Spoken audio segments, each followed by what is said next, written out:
মহারাজ আর একটু খাসি দেবো? না না গোপাল, আর খাবো না। ওরে বাবা, পেট তো একদম জয় ঢাক। জয় ঢাক বললে হবে? এখনো তো অনেক কিছু বাকি মহারাজ। আরে মা, আপনি যেন লজ্জা করে খাবেন না।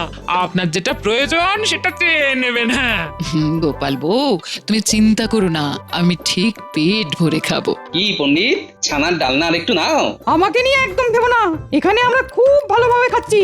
এই নেপলা, আমাকে আরেকটু নিরামিষ পাঁঠার মাংস দিয়ে যাও তো। দিচ্ছি পণ্ডিত মশাই। না গোপাল, তুমি দেখিয়ে দিলে বটে, তুমি তো সত্যিকারের ভোজন রসিক। যারা ভোজন রসিক হয় তারা যেমন খেতে ভালোবাসে তেমনি খাওয়াতেও ভালোবাসে। গোপালের এই আজকের দিনেই ওই 4 হাত এক হয়েছিল, তাই তো মহারাজ? গোপালের আজ বিয়ের দিন।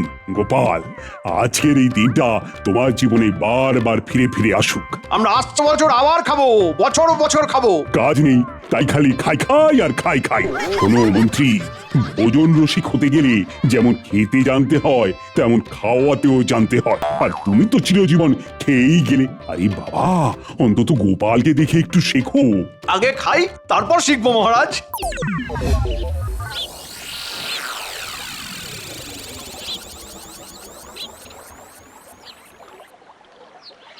গোপাল, কাল বড় ভালো খেয়েছি। তোমার মন আছে বটে। আপনারা সবাই খুশি হয়েছেন এটা জেনে আমিও শান্তি পেলাম। এই সবার বাড়ি বাড়ি খেতে খুব ভালো লাগে। তা কেন, নিমন্ত্রণ করলে তো যাওয়াই উচিত। মহারাজ বলতে চাইছেন যে আপনি তো শুধু ওই নিমন্ত্রণ খেয়েই চলেছেন, একবার আমাদের নিমন্ত্রণও তো করতে পারেন নাকি? উফ, খালি খাই খাই খাই খাই। দেখি কিছু খাওয়াতে হবে, নইলে আমাকে উঠতে বসতে কথা শোনাবে। ভাবছি এই মাসের শেষে আমাদের বাড়িতে আপনার পায়ের ধুলো ফেলার বন্দোবস্ত করছি। আচ্ছা, এই মাসের শেষে কি হবে? ওই কাল আমরা গোপালের বাড়ি যাওয়া উপলক্ষে নিমন্ত্রণ খেলাম, সেটাই। ও, তার মানে সেদিন 4 হাত হয়েছিল এক। বাহ বাহ বাহ, সুখবর। অবশেষে মন্ত্রীর বাড়িতে আমরা সবাই নিমন্ত্রণ পেলাম। গোপালের মতো আয়োজন করে ভূত ভোজন করিয়ে লাভ নেই, এমন কিছু খাওয়াতে হবে যাতে সেই খেয়েই সবার পেট ভরে যাবে। ভাবতে হবে, ভাবতে হবে। কি মন্ত্রী মশাই, একটু চিন্তায় পড়ে গেলেন বলে মনে হচ্ছে। চিন্তা? কিসের চিন্তা? আমি তো ভাবছি সকাল থেকে তোমাদের খাওয়ার ব্যবস্থা করব। তার মানে সকাল থেকেই তোমার বাড়িতে চলে যাব? মুখ ধুয়ে খালি পেটে আমার বাড়ি, তারপর শুধু খাওয়া আর খাওয়া। এর মধ্যে কিছু একটা গোলমাল আছে বলে মনে হচ্ছে, নইলে এত দরাজ তো আমাদের মন্ত্রী মশাই নন। কিছু একটা গোলমাল তো আছেই।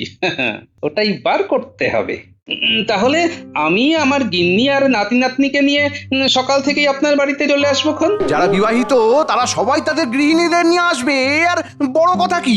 সাধু সাধু মন্ত্রী, এই প্রথমবার তোমার মুখে মন্ত্রী সুলভ কথা শুনলাম। আমরা সেই দিনের অপেক্ষায় রইলাম কিন্তু।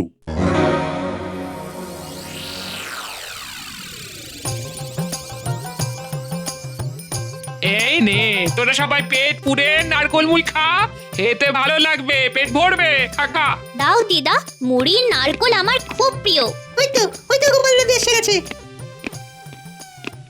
দাদু, আমরা এখন নারকোল আর মুড়ি খাচ্ছি। আবার একটা ভুরি ভোজ আছে। ওমা, তাই নাকি? এবার কার বাড়িতে? মন্ত্রী মশাইয়ের বিবাহ বার্ষিকী। বাবা, মন্ত্রী মশাই নিমন্ত্রণ করেছেন? আর কিপটে মানুষ। যাই হোক, মন্ত্রী মশাই করেছেন তো। ঠিক বলেছ দিদা, সেদিন বাজারে গিয়ে দেখি কিছু চুনো মাছ নিয়ে মাছওয়ালার সঙ্গে ঝগড়া করছেন। কিপটে হোক আর যাই হোক, আমাদের রাজ্যের মন্ত্রী তো। ঠিকই তো, কিপটে মন্ত্রী। আমি সেদিন সকালে তোদের সবাইকে নিয়ে মন্ত্রী মশাইয়ের বাড়িতে যাব। ওমা, এই তোমার সকাল থেকে নিমন্ত্রণ নাকি? সেখানেই তো খটকা গিন্নি। সকাল থেকে আমাদের নিমন্ত্রণ করেছেন আমাদের হাড় কঞ্জুস মন্ত্রী। না, একটা কিছু তো গোলমাল আছেই, দেখা যাক। কি আর দেখবে, মনে হচ্ছে আমার হাত পুড়িয়ে রান্না করতে হবে না তোমার জন্য। না না গিন্নি, সেদিন তোমাকে কিচ্ছুটি করতে হবে না। যখন নিমন্ত্রণ পেয়েছি তখন আমরা না খেয়ে আসবো না। হ্যাঁ,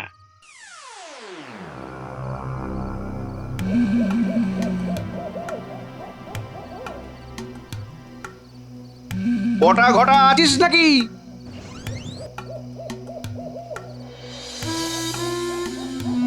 বলুন মন্ত্রী মশাই। এই মাসের শেষে আমার বিয়ের তারিখ। মহারাজ আর আমার সভাসদরা ধরেছে গোপালের বাড়িতে যেমন খেয়েছে সেই রকম আমার বিয়ের তারিখে ওরা কবজি ডুবিয়ে খাবে। বাহ, বেশ ভালো। তবে আয়োজন বেশ ভালোভাবে করতে হবে। খাওয়াবো তো বটেই, কিন্তু এমন খাওয়াবো যাতে করে ওই রাজকীয় আয়োজন করতে না হয়, আবার আমার সুনামও থাকে। সেটা কি করে সম্ভব মন্ত্রী মশাই? আচ্ছা শোন মন দিয়ে শোন। বলুন, শুনছি। সব হবে, কিন্তু কেউ কিচ্ছু খেতে পারবে না। প্রথম খাওয়াতেই পেট ভরিয়ে দিতে হবে। সকালে নিমন্ত্রণ, সকালের জলখাবারটা এমন দিতে হবে যাতে সবার সেটা খেয়েই পেট ফুলে যায়। আর দুপুরে ভাতের দিকে নজরই যাবে না। ভাত থাকবে, খাসির মাংস থাকবে, মিষ্টি থাকবে, দই থাকবে, এ শুধু আমাদের জন্য, বুঝলি না? রাঁধবি তোরা, এমন জমিয়ে রাঁধবি যে গন্ধে সবার প্রাণ একেবারে আকুলি বিকুলি করে ওঠে। বুঝলাম। তাহলে এক কাজ করুন, বিশেষ এক ধরনের চূর্ণ দিয়ে মুড়ি ভাজলে মুড়ি সাদা হয় আর খুব ফোলে। পেটে গেলে আমাদের হজমের ভিত একদম নাড়িয়ে দেবে। শুধু মুড়ি কেউ খাবে কেন? সেই মুড়িটাকে মাখতে হবে নারকোল, চানা, একটু পেঁয়াজ আর ওই সর্ষের তেল আর লবণ। দেখবেন সবাই ওই মুড়ি মাখা খাবে, মাংস ফেলে। মুড়ি এমন জিনিস যে খেতে থাকলে আর থামতেই পারবে না। ব্যাস হয়ে গেল। আগের দিন ওই বিশেষ দোকান থেকে চূর্ণ মিশ্রিত মুড়ি নিয়ে আসতে হবে। মুড়ির বস্তা কিন্তু আগে নিয়ে আসতে হবে, রাতের অন্ধকারে।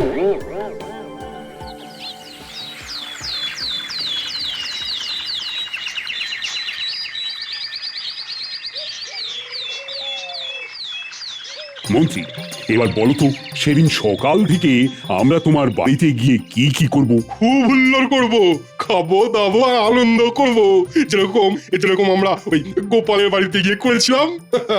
আমি একটা চূর্ণ তৈরি করেছি, সেই চূর্ণটা খেলেই চঞ্চনে খিদে পাবে। হ্যাঁ। ওরা কত কি ভাবছে, খাবেন তো মুড়ি মাখা।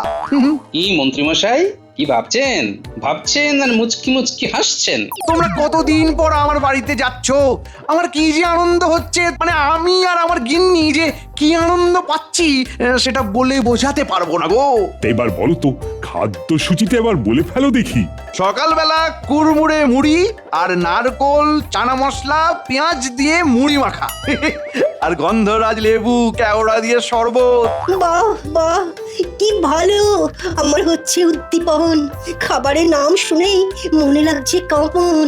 সবার জন্যই আয়োজন করেছি। মুর্শিদাবাদ থেকে খাসি আসছে, আর খাম্বাজ থেকে দই মিষ্টি। গোপালকে টেক্কা দিয়ে দিল। আমি তো টেক্কা দেবার জন্য কিছু করিনি রাজবৈদ্য। আমার সাধ্য যা আমি সেই রকমই ব্যবস্থা করেছি। মহারাজ, আমার কি আপ্যায়নে কোনো ত্রুটি হয়েছে মহারাজ? না, তোমার কোনো ত্রুটি হয়নি রাজবৈদ্য। এই ধরনের তুলনা টানা মোটেই ঠিক কাজ নয়। না, আমি ওই একটু খাওয়া নিয়ে আমোদ করছিলাম। প্রথমে গোপাল, পরে মন্ত্রী মশাই, এরপরে কে? এরপর সভা কবি। এই সভা কবি, ঠিক বলেছি তো? মহারাজ, আপনি বলেছেন যথার্থ। আমি খাওয়াবো, এর একটাই অর্থ। এখন আমরা মন্ত্রী মশাই নিমন্ত্রণের ব্যাপারে মনোযোগী হই। কি বলেন মহারাজ? হ্যাঁ, এই বলেছ বিজ্ঞানী। এখন শুধু মন্ত্রীর বাড়িতে কি খাবো সেটাই মনে করছি, আর কত খাবো সেটাই শুধু ভাবছি। আমি তো মোটামুটি 3 দিন আগে থেকেই খালি এবেলা আর ওবেলা ওই শশা আর ভোলা ময়রার দোকানের টক দই, একটু সৈন্ধব লবণ, এই আহার করব আমি আর আমার গিন্নি দুজনেই। বেটা গোপালের কত শখ, খাবে বলে এখন থেকে পেট খালি করছে। বিজ্ঞানী আবার কি একটা চূর্ণ দেবে, সেটা খেলে নাকি খুব খিদে হবে। শুধু মুড়ি মাখা খেয়ে তোমাদের বাড়ি ফিরে আসতে হবে। মহারাজ, কাল আমার একটু রাজসভায় আসতে দেরি হবে। ওই মিষ্টির কারিগর আসবে তো। মিষ্টির কারিগর? বাহ, কিন্তু আমাদের ভোলা ময়রা কি দোষ করলো? ভোলা ভালো, তবে খাম্বাজ থেকে যে কারিগর আসবে সে কিন্তু আরো ভালো। তার মিষ্টি যেমন দেখতে তেমন স্বাদ। শুধু গল্প শুনে যান। মন্ত্রীমশাই কিছু একটা ভাবছে। না, এবার একটু মন্ত্রীমশাইয়ের উপরে নজর রাখতে হবে। কিছু একটা গোলমাল তো ঘটাবেনই মনে হচ্ছে। ঠিক আছে মন্ত্রী মশাই, আপনি যদি পাতায় পাতায় চলেন তো আমি পাতার জালক শিরায় চলি।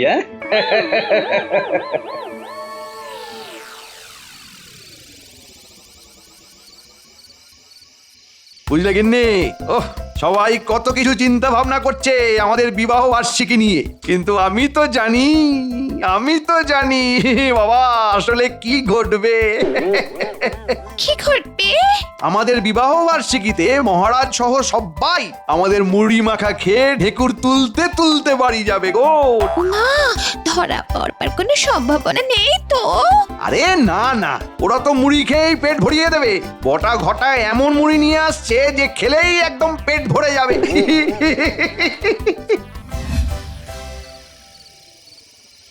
সন্তরা, কাল থেকে খুব সন্তর্পণে মন্ত্রীমশাই রাজসভার পর কোথায় যায় কি করে সব জানবি। কেন গো গোপাল দাদু, মন্ত্রী মশাই আবার কি ঝামেলা করছেন?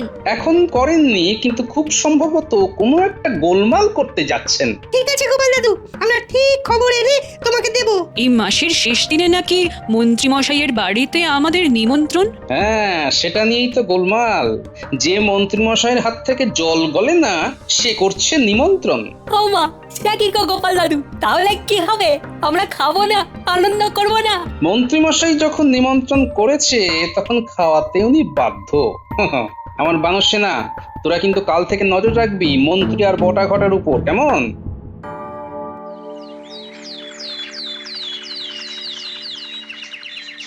বুঝলে বিজ্ঞানী, মন্ত্রীমশাইয়ের বাড়িতে নিমন্ত্রণে সেদিন কিছু একটা গোলমাল আছে।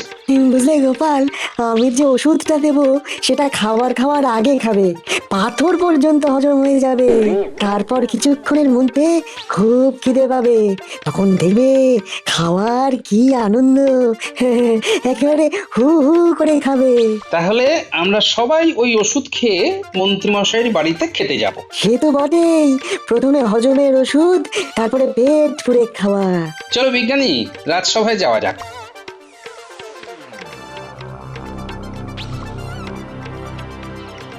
ওই দেখ, মন্ত্রীমশাই আসছে।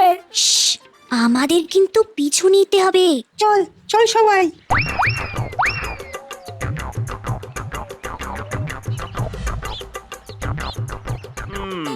পাঁচ বস্তা মুড়ি হলেই হয়ে যাবে। হ্যাঁ, 5টা মোহর দিয়ে দেবো। আজ বটা ঘটাকে বলবো মুড়ির বস্তাগুলো রাতের মধ্যে আমার বাড়িতে নিয়ে আসতে। হ্যাঁ, রাতের মধ্যেই। কি জোরে জোরে হাঁটছে দেখ, লম্বা লম্বা পা ফেলছে। মন্ত্রীমশাই হাঁটছে আর আমরা ছুটছি। যাচ্ছে কোথায় সেটা বুঝতে পারছিস? না বোঝার তো কিছু নেই, যাচ্ছে তো বটা ঘটার বাড়ির দিকে। কোনো কথা না বলে আমরা চুপচাপ পিছু নিই। আজ রাতে গোপাল দাদুর কাছে গিয়ে সব কথা বলতে হবে।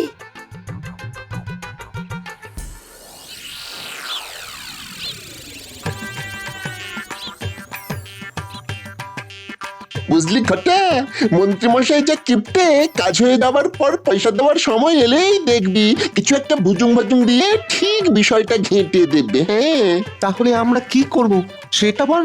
ব্যাপারটা আমার উপর ছেড়ে দে, আমাকে খেলতে দে, আগের টাকা পয়সার কথাটা আমাকে বলতে দে।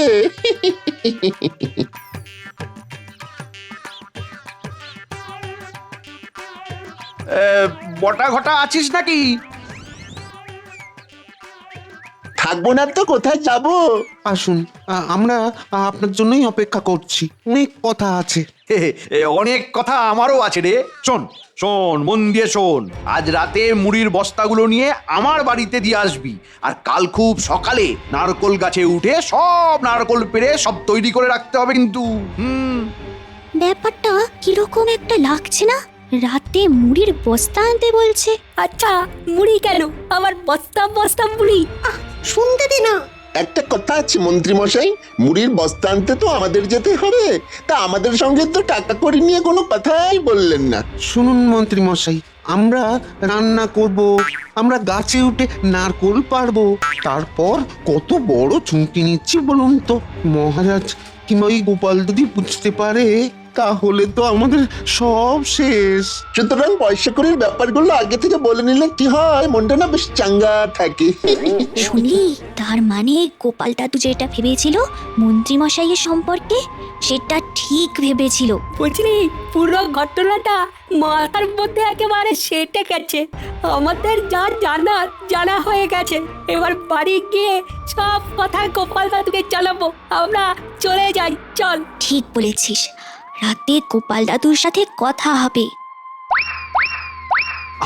আরে আমি কি তোদের পয়সা করি দিই না নাকি? কতটা আংশিক সত্যি বটে, পয়সা দিতে আপনি বড় গোলমাল করেন। তাই আমাদের ওই পয়সা কড়ির কথাবার্তাগুলো আগে থেকে হয়ে গেলে আমরা একটু নিশ্চিন্তে থাকি। অগ্রিম কিছু মোহর আমাদের হাতে দিয়ে দিন না, পরে আবার পুরোটা দিয়ে একেবারে হিসেব চুকিয়ে দেবেন।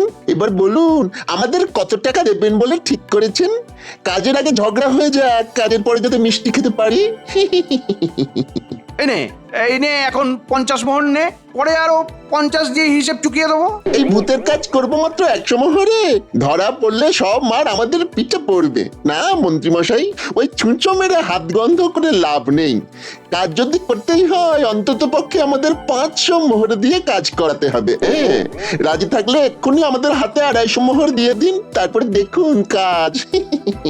ঠিক আছে। ওহো, এই নে এখানে 250 মোহর আছে। না, এই বটা ঘটাকে দিয়ে আর কাজ করাবো না, এই শেষ।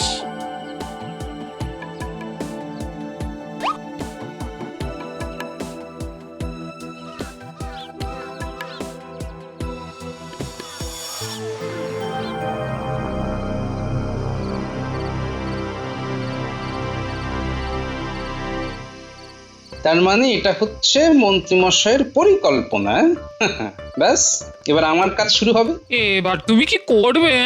মন্ত্রীমশাই নিজেকে খুব চালাক বলে মনে করেন। উনি জানেন না যে গোপাল মন্ত্রীমশাই থেকে অনেক বেশি বুদ্ধি ধরে। এটা আমার অহংকার, আর এই বুদ্ধির জোরে আমি সবার কাছে সম্মান পাই। গিন্নি, গোপাল দাদু, আমাদের কি কি কাজ আছে আর? তোদের আর কোনো কাজ নেই রে। তারা স্নান করে পরিষ্কার জামা কাপড় পরে মন্ত্রীমশাইয়ের বাড়িতে গিয়ে পেট পুরে খাবি, ব্যাস। এই তো শুনলে, মন্ত্রী মশাই মুড়ি ছাড়া কিছু খাওয়াবেন না। হ্যাঁ গো গিন্নি, আমার প্রতি কি তোমার একদম বিশ্বাস নেই? আমি যখন বলেছি মন্ত্রীমশাই খাওয়াবেন, তার মানে খাওয়াবেন। শুধু আমার কতগুলো জায়গায় পায়ে হেঁটে যেতে হবে, ব্যাস। এখন একটু বেরোবো, মহারাজের কাছে যাব। চলি।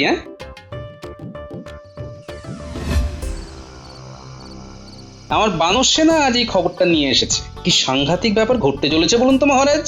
মন্ত্রীমশাই যখন খাবারের কথা বলেছেন তখনই আমার সন্দেহ হয়েছিল।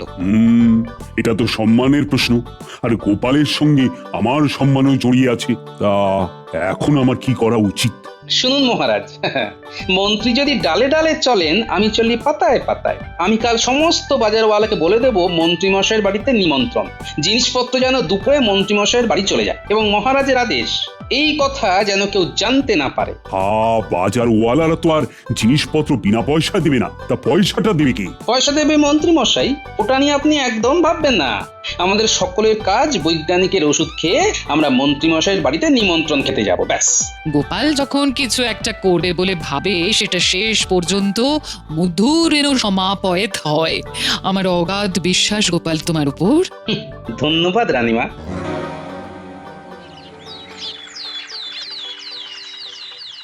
সকাল থেকেই চন্মনে খিদে। ও মন্ত্রী, আরে জল খাবার দাও। হ্যাঁ, খিদেতে পেট চুই চুই। জল খাবার মুড়ি দিয়ে শুরু হোক। মুড়ি মাখা, তার মধ্যে নারকল, ভাজা চানা আর সুন্দর মশলা। সাধু সাধু, জল খাবারই যখন এই, তাহলে আসল খাবারটা যে কি হবে সেটা তো বুঝতেই পারছি। বটা ঘটা, সবাইকে মাখা মুড়ি আর শরবত দাও। মন্ত্রীমশাই, ওদের শুধু মুড়ি দিতে বলুন, আমরা খেতে থাকি। জল খাবারটা জমিয়ে করব, তারপর মধ্যাহ্ন ভোজনের পালা। গোপালের কথা বলার ধরনটা যেন কেমন লাগলো। গোপাল দাদু, আমাদের মুড়ি দেবে না? মুড়ি খাওয়ার আগে ওষুধ খেয়েছিস? বাবা, খাবো না আবার, আমাদের তো পেট ভরে খেতে হবে। কি বলুন মন্ত্রীমশাই? ব্যাপারটা কেমন অন্যরকম লাগছে।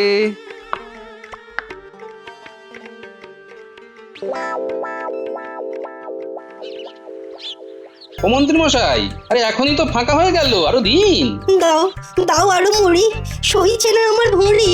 আরে ওরা তো খেয়েই চলেছে, 5 বস্তা মুড়ি তো শেষ, 100টা নারকল শেষ, গাছে তো আর নারকলই নেই। ওই মন্ত্রী, আমার যে মুড়ি মাখা শেষ। আরে আরো মুড়ি দাও।